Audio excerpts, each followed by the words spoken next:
All right, everybody, good evening and welcome into a Monday edition of KC Sports Tonight. I am Mark Poulose doing another rare solo edition of this show as we have so much to talk about, so much going on in the world of Kansas City sports. I really can't believe it. Once again, guys, solo show. Every time we do one of these, if you have a big question, it could be anything, Chiefs, Royals, NBA draft, FIFA World Cup, put it in the chat and we will do our best to get to it. But we have really 6 big topics, but I could only put 5 on the docket, so we're going to go with what we got going on today. And once again, what else can we say about this guy? Lionel Messi just continues to write his name in the World Cup record books. Today, Argentina beat Austria 2-0 in Dallas with Lionel Messi scoring both of those goals. Now, Messi has 18 career World Cup goals now, which is the most all-time, witnessing history right here in the 2026 North American World Cup. Now, he also holds another record, the most World Cup wins ever by a player. He now has been a part of 18 victories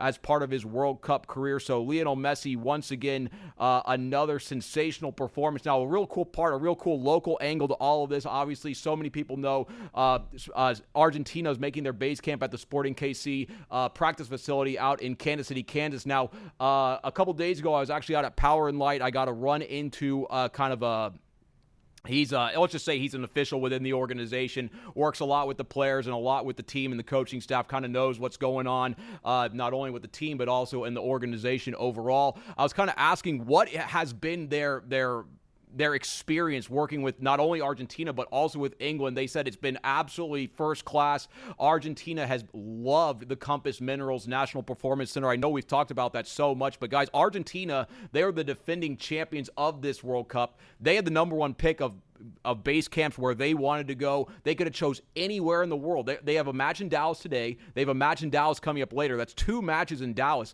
They didn't want to stay in Texas. They wanted to stay in Kansas City because our facilities that we have specifically there at Sporting Kansas City are so good. So guys, I don't know, we saw Messi with a hat trick here in Kansas City. I don't know if any of you guys were out there at Kansas City Stadium. If you were, maybe hop in the comments, let us know what you guys saw. But what we are seeing during this World Cup, I know a lot of people maybe blew this out of the water before the tournament began, and then that kind of created a lot of fans saying, I don't know if it's going to be that big. Hand up, I'm going to say it. The World Cup is everything that we thought it was going to be. Like, I've gone out to Fan Fest, I've gone to Power and Light, I've gone all over the city talking to some of these fans, and it's true. The world really did come to Kansas City for these games. Kansas City really does get a step onto the world stage when the games are played here in Kansas City. So didn't really necessarily know how those first 2 match days in Kansas City were going to go. Obviously, the first one with Argentina, we knew so many people were going to be watching. And then on Saturday when Ecuador took on Curacao, now neither of those teams necessarily a world soccer powerhouse. Now, we know soccer means a lot to these teams. Football, as they would say, soccer in Ecuador is like a religion. Those guys live, breathe, everything soccer. They showed up in Kansas City. They were out there at Power and Light. People from Curacao were leaving that island nation, coming to Kansas City. They didn't have tickets to the game, so where were they hanging out? At Power and Light, seeing our people, seeing our food, seeing our businesses, seeing our city, and it really has been cool. So a big factor of that, a big part of that, obviously Lionel Messi in Argentina making their base camp here in Kansas City. Now, we were kind of talking about this in the newsroom earlier. We're kind of talking about the World Cup. It's just so large. How is it maybe something that we can maybe break down into digestible pieces that we can cover, that viewers and everyone out there that's trying to find this content that they can consume? And at least for me, this is the track that I'm going on with the World Cup. Obviously, we're following Team USA. This is the United States of America. We're all Americans. We're cheering for the red, white, and blue in the U.S. men's national team. But other than that, I feel like locally we have 4 other teams in the fold because we have all these other teams. We have England making a base camp here, Argentina making a base camp here, the Netherlands making a base camp here, and then obviously Algeria not too far away out in Lawrence. So it's kind of like we have the U.S. men's national team we can cheer for, and then we have 3 bona fide powerhouses in the world of soccer that we can kind of, latch onto their coattails and just see where it goes. Because Argentina, I think a lot of people are expecting to go almost all the way, especially right now, if you saw in our 4 p.m. newscast, as things stand right now in the bracket, like if they were to end the group stage at this moment and just didn't play any more games, Argentina would have a really solid chance of playing a quarterfinal matchup here in Kansas City. Right now, obviously things can change, but if things were to hold as they are, Argentina set up for a round of 32 match against Uruguay down in Miami. Now, should Argentina win that match, they'd advance to the round of 16. And again, as things stand, they would face either Australia or, I believe, Iran. Now, guys, obviously those are teams. Australia, Iran, they're coming in. They have a lot of pizzazz.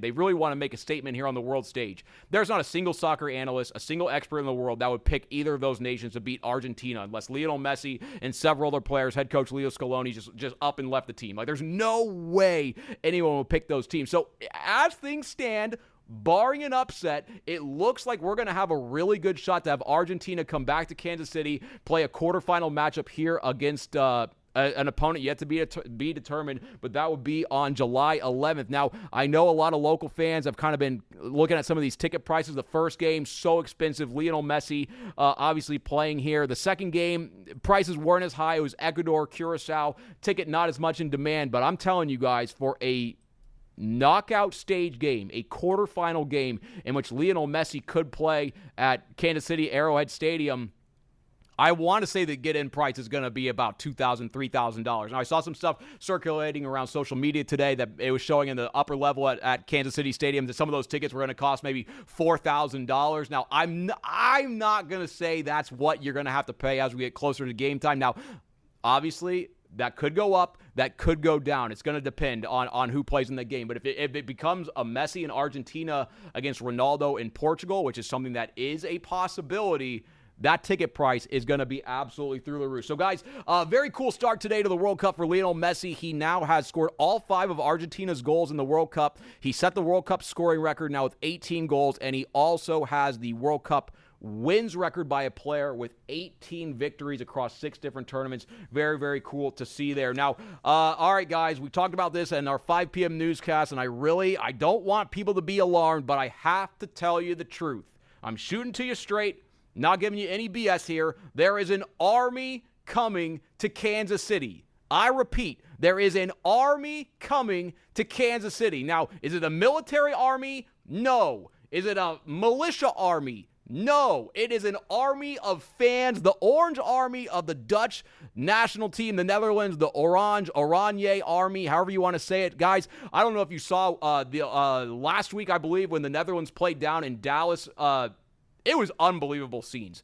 We've all talked about here at the World Cup, like tons of people have told us. Roger Espinoza, our very own soccer analyst here at KCTV5, members of Sporting KC, soccer people from around the world, they said Kansas City doesn't know what's coming with the World Cup. We've kind of taken that in stride. We've gotten through 2 match days, and we've survived. Nothing has been too crazy. Argentina did come here. They did party. We saw Algeria come here before that opening match. They were lighting off flares. They were doing all sorts of things in downtown Kansas City, and we made it through. We were all good. Everything's all good in the hood here.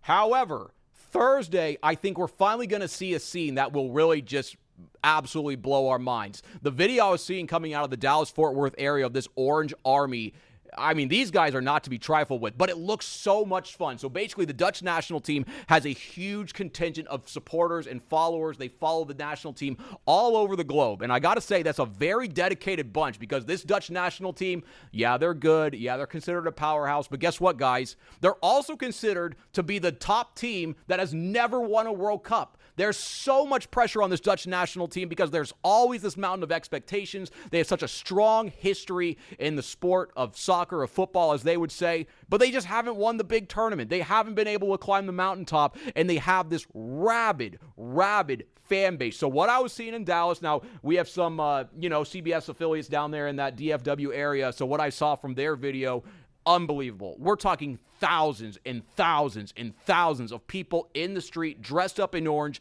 singing, chanting, doing all the things that crazy fanatics do. I mean, 25,000 fans. This was on Sunday down in Houston. 25,000 fans marched behind the team bus on Sunday. Yesterday, that's how kind of sensational our 2 days ago, when they played Tunisia, or Sweden, I should say, when they played Sweden. I mean, 25,000 fans, like that's not 5,000, it's not 10,000. Like that's the size of some of these small towns. I want to say that's around the population of Gladstone. Imagine that. The entire population of a 25,000 town or somewhere around here in the KC Metro. That's how many people followed the Dutch national team. Now, if you guys want to get in on this Orange Walk, you guys have the opportunity. So it's starting Thursday. It's starting at Power and Light at 11 a.m. and the march begins at 12:15 p.m. to the FIFA Fan Fest at the World War I Museum and Memorial down there, the Liberty Memorial, one of the best places that we have here in Kansas City. So it's open to all fans. You don't have to be Dutch. They just ask that you wear orange. They say it's family friendly. I mean, they don't want it to get too rowdy. Like, the Dutch are very respectful. They've said, like, hey, they're going to have a couple beers at these games, but they're not going to be going too crazy because they love the football, they love the soccer. Actually, that's something I did want to talk about because I've actually talked to several people, talked to Neil Jones really about this a lot the other day, talking about the fans that they're seeing inside the stadium there at Kansas City Stadium. We talk about going there for football games, for Chiefs games. I mean, we all see it. If I were to have young kids, I would never take them to a Chiefs game just because of the environment. I mean, there's a lot of people that have had, maybe too much to drink, and there's a lot of energy there in the building. What I've been hearing, though, at these World Cup games is the soccer fans are different. It's just a different environment. Like, they go there, they might have a couple beverages, but they don't get to the level that they do at Chiefs games, and they're really, you got to follow the game. I mean, like in football, other sports, like American sports, there's a lot of breaks. Like, maybe I think the stat is in an NFL game, a 60-minute game, there's only like 11 minutes of action. So all the other time over those 3 hours that you're there at the game, it's just kind of waiting for the next play. So that kind of lends to a different situation. But in soccer, the action is constant and the fans have to pay attention. And from what I'm hearing from the people that have been out there and watching these games, is these fans are, they're there to watch the game. They're not there to do anything else. They've traveled thousands of miles to come here, especially from out of the country. So very, very cool to see them take over Kansas City. Also, I love that it literally took Argentina one victory to find out that on the circle ramps outside of Arrowhead, that you can bang those like drums and it'll get the people going. It took them one match to figure that out, so I was so excited to cool that, because that's something, it's cool to see that, because obviously something here in Kansas City, if you grew up in this area, you've ever attended a Chiefs game, you've walked down from that 300 level, you've banged on that thing, you've yelled the tomahawk chop, so very cool to see some people coming here and doing that here in our country as well. Now, staying in the World Cup, we actually have one thing to look at today, because we are really hoping that Argentina has the opportunity to kind of win out and get to that quarterfinal matchup here in Kansas City. Now, a big thing that could Argentina's very likely to do that, but one thing that would really set them in stone in that position with the ability to come here to Kansas City is tonight's game between Jordan and Algeria. Obviously, they're in the same group as as Argentina, but what Argentina needs, and especially us here in Kansas City, if we want Argentina to come back, is we need an Algeria victory tonight against Jordan. Now, Algeria is favored. Jordan, this is their first time they've ever been to the World Cup debutantes. They've never won a game at the World Cup. They're trying to emerge as a soccer nation, but are they where Algeria is in the world of soccer? I would say no. So Jordan, they lost their opening match to Austria 3-1. They held level actually in this match until the 76th minute, so pretty late in the game. But obviously Austria scored 2 more goals there to win that one 3-1. Now on the flip side of this matchup, Algeria, we've talked about it because we've been talking about Lionel Messi, but they lost to Argentina 3-0 here at Kansas City Stadium in the first match day in Kansas City history for FIFA World Cup. But yeah, they lost 3-0 for that one. Not great. Now, good news though for Algeria. They're ranked around 30 in the world. They really are trying so hard to get to the knockout stage. I think that is their ultimate goal. Obviously, I think Jordan just wants to get a first World Cup victory, but hey, they'd probably like to go to the knockout stage. But good news for Algeria is Jordan's defense, not great. Jordan right now, they've conceded at least 2 goals in each of their last 5 matches. So for all of us here in Kansas City hoping to see Argentina come back, Algeria, you're going to have the chance to score some goals tonight. You're going to need to light the lamp, as they would say in hockey, tickle the twine, as they would also say. You're going to need to find the back of the net in that one. So kickoff is tonight around 10 p.m. That one's out in San Francisco at the 49er Stadium, officially in Santa Clara, California. So that's something that we'll be watching with big vested interest here in Kansas City. But wanted to ask you guys here on the stream if you want to leave a comment, because it really has been kind of one of the coolest things I think we've seen at this entire World Cup, is we've seen a lot of cultures, a lot of countries, a lot of nations, a lot of people travel to different places and really find a sense of home, really find a sense of community, really like where they are at. And I think maybe the best example of that locally that we've seen, I think all 4 local teams kind of like where they're at, but the very cool relationship that has officially kind of been built between the city of Lawrence and Algeria is awesome. I mean, you hear him say Rock Chalk Algeria. I mean, Lawrence, Kansas is adopting a Northern African nation as their very own. It's cool. Now, will Algeria make it out of the group stage? Maybe, maybe not. If they do, it's probably going to be as a third-place finisher in their group. We'll see how that all shakes out. But tonight's game against Jordan, Algeria, you really could think of it as an elimination game because both teams lost their opening match.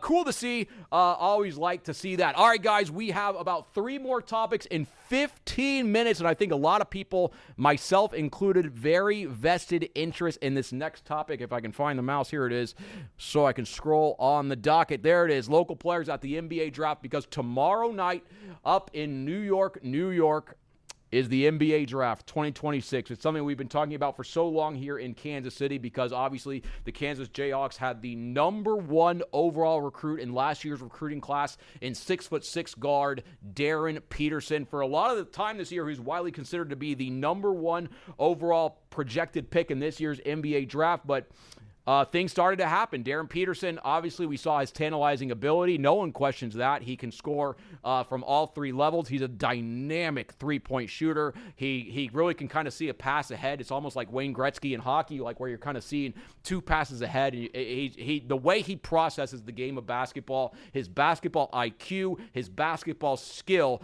is completely off the charts. But the problem with Darren Peterson is his health and his availability, because we saw this year for the University of Kansas, he really was not able to play a complete season, and he was not always able to play when the moments mattered the most. He's a guy with tantalizing talent, but he dealt with the cramping issue that we saw from the start of the season, maybe even dating before the season, all the way through the very end. Now, they did try to maybe find some solutions. He was able to manage it as the season went on, but I think scouts and executives are going to see a guy that has incredible ability, but his health and the cramping situation really held him back. Now, before the NBA Draft Combine, Darren's agent kind of came out, and Darren had a story with ESPN's Ramona Shelbourne where they said he had taken creatine for the first time in his life when he went to Lawrence, Kansas, and that's what was causing the cramps. And then they figured out after the season, they said that the creatine was causing the cramps, and now they've eliminated that, so they hope, obviously, that he's just going to be in full health. You certainly do hope that's the case, but it's just, will NBA executives believe that? Is that something that they're going to take a risk on? I think that's a question that needs answered. For me, personally, I think Darren Peterson is the best player in this draft. But if you are the Washington Wizards and you are picking #1 overall, you are that general manager. You are very aware that Darren Peterson is the player that is either going to get you rehired or is the player that is going to get you fired, no matter what you do with the pick. Because if you take Darren #1 overall and he becomes a superstar, that's great. You're going to get re-signed. Darren's going to be a great player. Everything's going to be all good. If you don't take Darren #1 and he falls to #2 and becomes a superstar, you're going to be fired because you lost a guy. You had a chance to take a generational talent and you didn't because you had concerns. And that's just kind of how the game goes. You pass on a generational talent, there's the door. We'll see you later. Another option, you pick Darren #1 overall, and he flops. The injuries linger. He can't get over the cramps, and his game doesn't translate to the NBA. You do that, you also get fired. So like Darren Peterson is going to be a big test for these NBA GMs, specifically the Wizards, the Utah Jazz, whoever it is there at the top of the draft. They're going to have to make a decision because, yes, everyone sees the talent, but the question is the availability. They always say, what's the best ability in sports? Not to be corny, but the best ability is availability. Or coaches sometimes say the best ability is durability. It doesn't matter if you're talented if you can't get on the floor. It doesn't matter if you're a Ferrari if you're always in the shop because you got to be on the road. It's about production. It's about being on the field, on the court, especially for basketball. So Darren Peterson, what an interesting case. To me, again, a superstar talent. We'll have to see what happens. So stick with us here on KCTV5. We are going to be covering the NBA draft every step of the way. We actually got an email from the University of Kansas earlier today.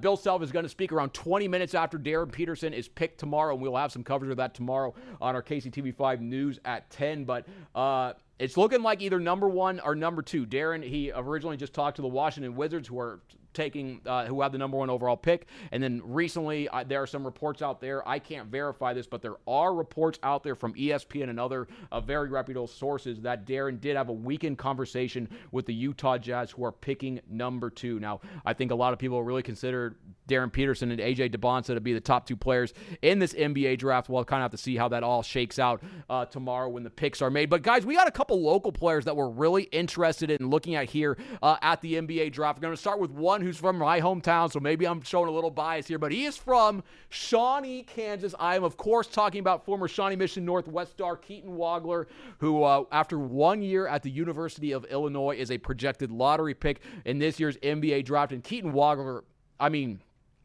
he's a guy that I think a lot of local schools, KU, Missouri, Kansas State, they're going to talk about this is the guy that got away, because there's no reason that this guy should have played college basketball at the University of Illinois. We don't need to hash that out right now, but here's what you need to know. Keaton Wagler grew up in Shawnee, Kansas.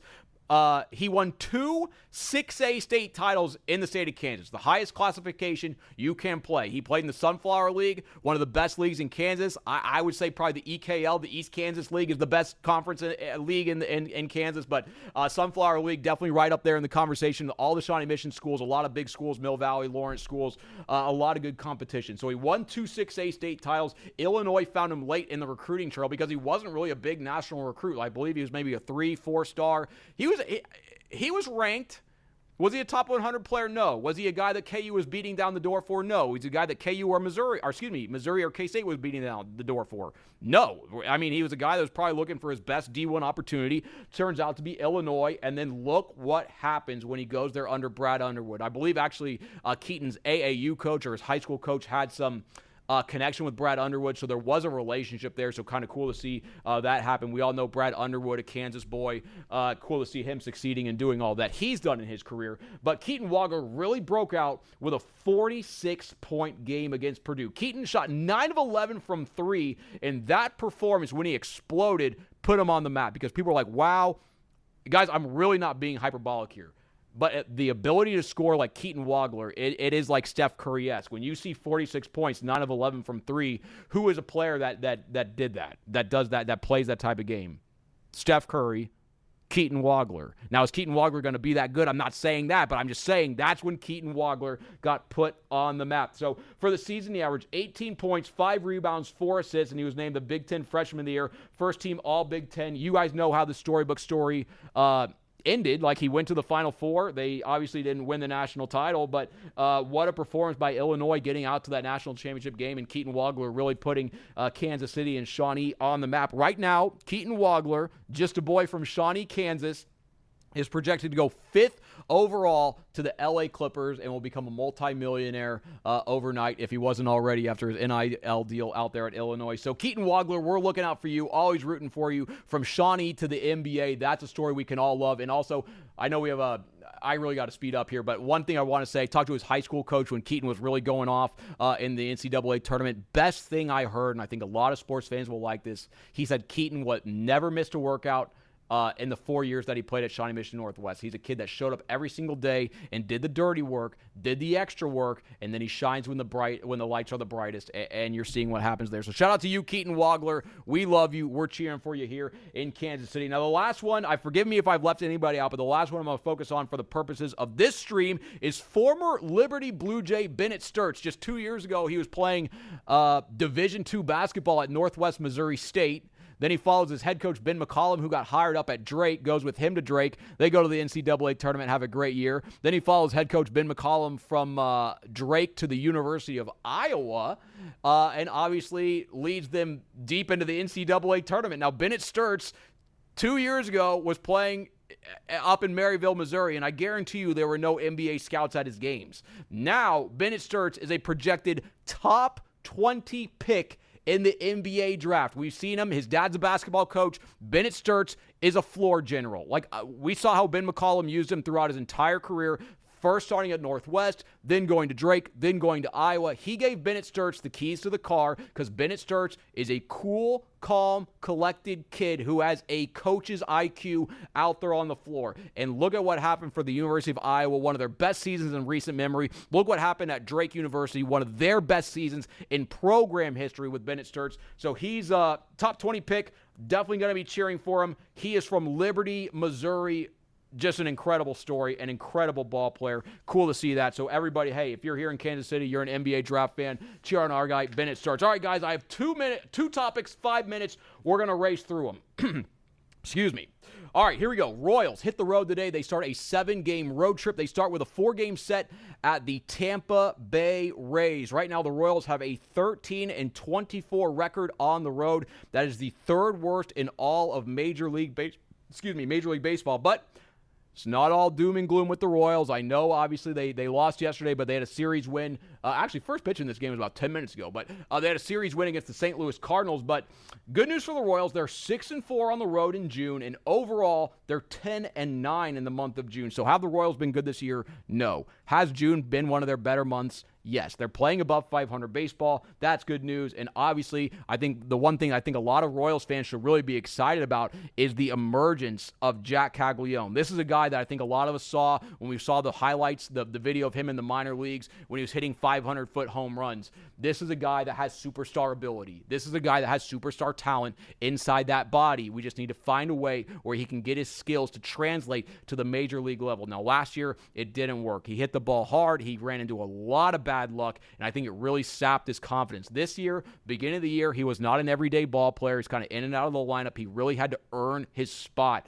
And what we have seen over the last series, the last week, is a player who I think can become a superstar. Again, I'm not trying to be hyperbolic, but think about this, guys. Jack Caglianone has homered in 3 straight games. He has 4 home runs in the month of June, or 4 home runs, over the last 3 games, which is the longest streak by a Royal since Vinny had a 5-game run last August. But this is the really good news about Jack Caglianone. In June, bigger sample size, obviously 19 games, Jack Caglianone's batting .379, slugging .468, on-base percentage of .468, and slugging .742 with 7 home runs and 16 RBI. In the month of June, Jack Caglianone leads the American League in OPS, which is on-base plus slugging. He has a 1.210 OPS. So think about that, guys. Think about all the players in the American League. Bobby Witt Jr., Aaron Judge, Mike Trout. There are bona fide superstars in the American League. None of them have a better OPS in the month of June than Jack Caglianone. So the Royals starting a 4-game set today on the road at the Tampa Bay Rays before they have a 3-game set at the White Sox before they come back to Kansas City. Now, about 2 more minutes, 1 more topic. Thank God we have time to cover it because, all right, guys, soccer fans in Kansas City, you are going to like this one because Chawinga is staying in Kansas City. Today, the KC Current announced that Chawinga is here to stay. She has signed a contract extension through the 2029 season. I was trying to maybe think earlier about how much of an impact Tim will has on this team, and I was thinking about the start to the season that the Current had this year, which was not great. Not good at all. As soon as they inserted Timwa into the lineup, things changed. And now in soccer, I was kind of skeptical. Like, it's 11 players are on the field. Can one player truly make a difference? Especially for the Current, who were really struggling defensively. When they put Chawinga on the field, this became an entirely different team. But the proof really is in the pudding. She's the only player in league history to win back-to-back MVP awards. She did that in 2024 and 2025. She's also a 2-time Golden Boot Award winner. She's only the 2nd player in league history who's won that more than 2 times. She scored in 36 of her 56 career regular season matches. She scored in 64% of her regular season games, which is the highest rate in league history among players with 20-plus appearances by a lot. Chawinga is a truly transcendental player. Unbelievable to see everything that she's done here in Kansas City. So good to know that she's been locked up here through the 2029 season, especially as the Current turn things around. But obviously the Current on a break as the World Cup is going on. But guys, So much going on here in Kansas City. A big summer to look ahead to. It's already going on right now. We're so excited. Stick with us here on KCTV5 as we bring you the best World Cup coverage we can. Coming up tonight at 6, we have some stuff coming out of the Netherlands practice. If you haven't seen that, Sports Director Marlia Campbell was out there at practice today. Her report is now online. We will also have more coverage coming up throughout our newscast on KCTV5. But for now, that is a look at KC Sports Tonight on this Monday evening. Of course, we'll keep you covered with everything World Cup every step of the way, but that will lead you right into the KCTV5 news at 10. Until we meet again, or news at 6, excuse me. Until we meet again, make it a good one, everybody.